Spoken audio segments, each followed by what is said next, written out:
Hello friends, आज हम बात करने वाले हैं किस प्रकार से प्रेरणा पोर्टल पर आप स्टूडेंट्स का रजिस्ट्रेशन करेंगे। स्टूडेंट्स का रजिस्ट्रेशन प्रेरणा पोर्टल पर ऑनलाइन हो जाने के कारण हमको बीआरसी के चक्कर लगाने पड़ते हैं।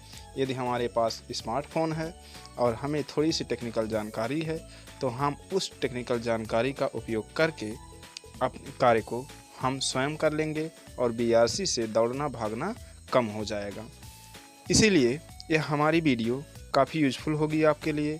सबसे पहले आप वीडियो को लाइक कर दीजिए, सब्सक्राइब कर लीजिए और हो सके तो शेयर कर दीजिए और इस वीडियो को शुरू से अंत तक देखते रहिए ताकि आप पूरी गंभीरता से इस बात को समझ सकें कि किस प्रकार से आप इस रजिस्ट्रेशन की प्रक्रिया को पूर्ण कर पाएंगे। चलिए फिर रजिस्ट्रेशन की प्रक्रिया को शुरू करने के लिए सबसे पहले हम क्रोम ब्राउज़र पर चलते हैं। अब जब हम क्रोम ब्राउज़र पर चलेंगे तब वहाँ पर हम सर्च करेंगे .in UP। अभी जो यूपी वाला है प्रेरणा UP.in, प्रेरणा UP.in। बहुत बार हम जब सर्च करते हैं प्रेरणा.in तो यूपी वाला वो जो इंटरफेस है ओपन नहीं होता है, तो हम टाइप करेंगे प्रेरणा UP.in। अब इस तरह का इंटरफेस खुल चुका है। हम मिशन प्रेरणा पर क्लिक करते हैं। जब आप मिशन प्रेरणा पर क्लिक करेंगे तब इस तरह का इंटरफेस खुलेगा। यहाँ पर जो किनारे पर 3 लाइन उभर कर आई हैं, हम इस पर क्लिक करते हैं और नीचे देखते हैं। स्क्रॉल करने पर ये नीचे लिखा हुआ है बैंक डाटा अपलोड, अदर्स के ऊपर लिखा है बैंक डाटा अपलोड। इस पर हम क्लिक करेंगे। अब बैंक डाटा अपलोड पर जब क्लिक करेंगे यहाँ पर दे रहा है teacher login, user manual for DBT verification. तो हमको स्टूडेंट्स का रजिस्ट्रेशन करना है, इसलिए हम टीचर लॉगिन पर जाएंगे एज ए टीचर। अब ये कह रहे हैं बैंक अपलोड। बैंक अपलोड के लिए रजिस्टर्ड मोबाइल नंबर वही मोबाइल नंबर आप दर्ज करेंगे जिस पर एमडीएम की कॉल आती है। तो एमडीएम की कॉल आती है हमारे नंबर पर, इसलिए हम एक फ़ोन नंबर डाल देते हैं और वेरीफाई का बटन दबाते हैं, फिर सेंड ओटीपी का बटन दबाते हैं। अब ओटीपी हमारे नंबर पर भेज दी गई होगी। अभी थोड़ी देर में ही हमारी ओटीपी हमें प्राप्त हो जाएगी। थोड़ा सा वेट हमको करना पड़ेगा और उस ओटीपी को, वन टाइम पासवर्ड को यहाँ पर डालते देखिए ओटीपी आ गया है 1228। अब हम जब इस ओटीपी को यहाँ पर क्लिक करेंगे, अब लॉगिन पर क्लिक करते ही यहाँ पर चूँकि हम एक बार लॉगिन हो चुके हैं तो यहाँ पर हमको लॉग आउट होना पड़ेगा। फिर से हम ओके का बटन दबाएंगे, फिर ओके दबाएंगे और फिर ओके दबाएंगे, ओके दबाएंगे। अब हम लॉग आउट होकर फिर से लॉगिन हो गए हैं।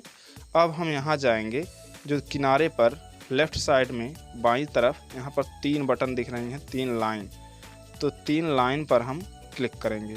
अब यहाँ दिख रहा है डैशबोर्ड, विद्यालय स्तरीय उपभोग प्रमाण पत्र, student registration analytic, student enrolment. तो हमें एनरोलमेंट नहीं करना है बल्कि बच्चों का रजिस्ट्रेशन करना है। तो हम जाएंगे स्टूडेंट रजिस्ट्रेशन पर और जैसे ही हम स्टूडेंट रजिस्ट्रेशन पर जाएंगे यहाँ हम देख रहे हैं कि ये पूरा रजिस्ट्रेशन की जो प्रक्रिया है कि किस तरह से बच्चों का रजिस्ट्रेशन करना है और कौन सी कक्षा देनी है यह दिखाना है।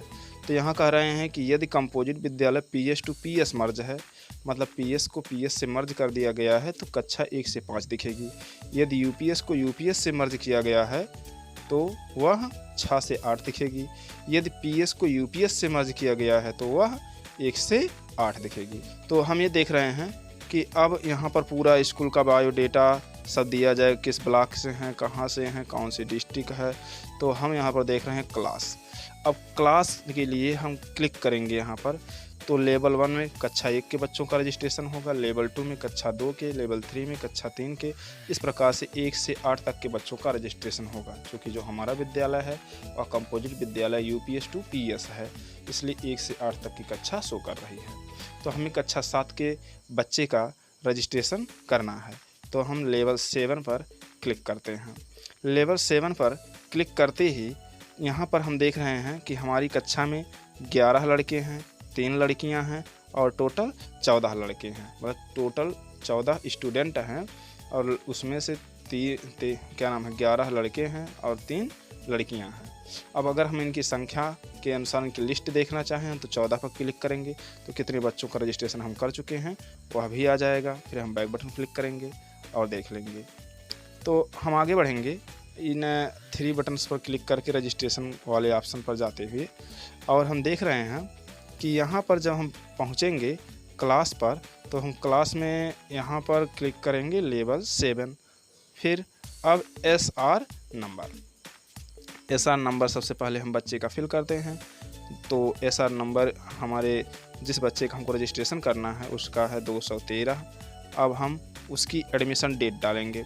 अब एडमिशन डेट के लिए यहाँ पर देख रहे हैं अगस्त और 2021 लिखा हुआ है। तो एडमिशन डेट हमारे बच्चे का है 8/7/2020। चूँकि ऊपर 8/7/2020 हमने पहले किसी स्टूडेंट का किया हुआ वह शो कर रहा है तो वह नहीं हम अलग से करके दिखा रहे हैं। अब 2021 पर जाएंगे तो फिर यहाँ पर दे रहा है ईयर का, तो हम 2020 पर क्लिक करते हैं। अगस्त 2020 आ रहा है लेकिन हमें जुलाई चाहिए, इसलिए फिर मंथ वाले पे क्लिक करेंगे, फिर जुलाई सेलेक्ट कर लेंगे। अब हमको चाहिए 8/7/2020, तो डेट पर क्लिक करेंगे 8, तो हो गया 8/7/2020। अब स्टूडेंट का नाम हमको फिल करना है। तो स्टूडेंट का जब नाम हम फिल करेंगे, चूँकि कैपिटल लेटर में फिल करना उचित रहता है, तो हम लिखेंगे बच्चे का नाम। अब नीचे आएंगे स्टूडेंट मिडिल नेम, यदि बच्चे कोई मिडिल नेम है तो उसको लिखेंगे। स्टूडेंट लास्ट नेम, लास्ट का नेम कोई है उसको लिखेंगे। चूँकि बच्चे का नाम संतोष है और यह क्या है एक लड़का है तो जेंडर में बॉय सेलेक्ट करेंगे। और फादर का नेम हम यहाँ पर टाइप करेंगे, और जैसे हमने पहले लिखा हुआ है किसी बच्चे के लिए, इनके घर के बच्चे के लिए, तो हमने कर दिया है उनके पिता का नाम। फिर मम्मी का नाम हम लिखेंगे और यहाँ पर हम लिखते हैं जैसे ये नाम है। फिर डेट ऑफ बर्थ, अब हम इनके डेट ऑफ बर्थ पर जाएंगे तो ही सेम प्रोसेस जैसे हम डेट ऑफ एडमिशन को फिल किए थे वैसे डेट ऑफ बर्थ पर जाएंगे। अब इस बच्चे का डेट ऑफ बर्थ है 10/4/2004। अब 2004 पर जब हम जाएंगे तो 2004 हमको यहाँ से सिलेक्ट करना पड़ेगा। अब ये हो गया है 2004, और फिर हम यहाँ आएंगे मंथ वाले पे तो अप्रैल सेलेक्ट करेंगे, तो हो गया अब है 10/4/2004। तो डेट हम सेलेक्ट करेंगे 10, तो हो गया 10/4/2004। बच्चे का आधार नंबर, चूँकि आप देख रहे हैं यहाँ पर स्टार का सिंबल नहीं है, जो इम्पॉर्टेंट है जिसके बिना बच्चे का रजिस्ट्रेशन नहीं हो सकता है वे हैं SR number, admission date, student first name, gender, father name, mother's name, date of birth. तो ये जो हैं जिन पर मतलब जो कंपलसरी हैं जिनके बिना रजिस्ट्रेशन नहीं हो सकता उन पर स्टार का बटन लगा हुआ है। तो हम आधार हमारे पास मौजूद है तो हम आधार बच्चे का लिखते हैं 41946। हाँ ठीक है, हमने बच्चे का आधार लिख दिया है। अब हम बच्चे का मोबाइल नंबर यहाँ पर टाइप करेंगे और ये जो है हो गया बच्चे का मोबाइल नंबर टाइप। फिर हम उसका रिलीजन सेलेक्ट करेंगे।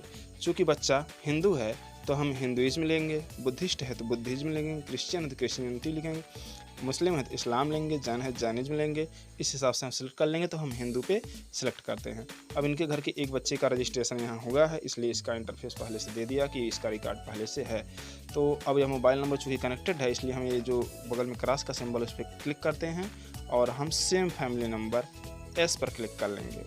ऊपर लिखा है father mother name, father oblique mother name as per student Aadhaar, मतलब बच्चे के आधार में मम्मी पापा का नाम कैसे लिखा हुआ है। तो हम यहाँ पर ऑब्लिक करके पहले फादर का नेम लिखेंगे। देखिए ऊपर लिखा हुआ आ रहा है चूँकि इनके घर के एक बच्चे का हम एडमिशन कर चुके हैं। तो अब ये हो गया। अब राशन कार्ड इनके पास BPL राशन कार्ड है तो हम BPL पर क्लिक कर लेते हैं। कैटेगरी इनकी OBC है तो OBC क्लिक कर लेते हैं।